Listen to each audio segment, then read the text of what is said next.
Hi guys! So welcome to my channel. So, kakolor books tayo. Ito guys yung napili ko sa school.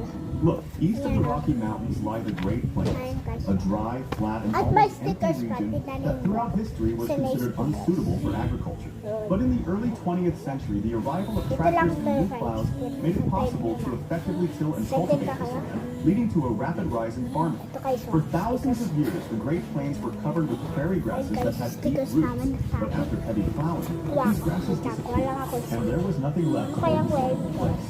Constant winds began to literally lift the soil into the air, and combined with the ganda. drought of the 30s, dust storms reached terrifying size. Walls of dust rose up to 2.5 miles high, completely blocking out the sun and turning day into night. It's called black blizzards. Thousands of people died from dust pneumonia, and hundreds of thousands suffered serious complications. All of this forced around 2.5 million people to leave their homes, and the country faced the risk of an environmental crisis.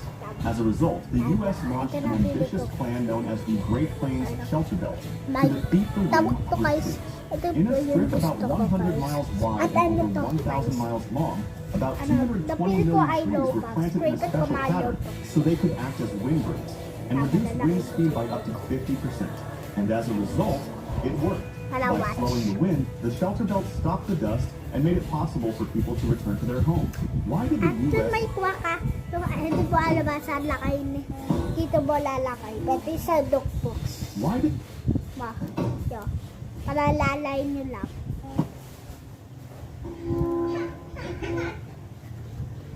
Ano kaya kulay yung sunod natin? Ito na kulay ko sa school guys. Ano? At sunod next. Ano kaya kulay yung sunod natin? Ito guys, wrong pati. Ay guys, ito sunod. Ito guys. Ito. Let's go! Kukopyahin lang natin guys dito kasi at chat siya. Ayun o. Ito siya. Bakit tinan yung mukha? Ayun siya. Ano siya ito? Siya guys. Kala natin kukopya siya para makanta. Kulay na natin. Tapos kulay. You can now see my face. Ito mukha ko guys. So, kulay na natin. Ano ulit? Manakalan natin color. First guys, kalan natin color ay brown. Brown guys. Kalan muna natin brown. Para sa box. Be there, please. Please be there. Nakain na kayo guys.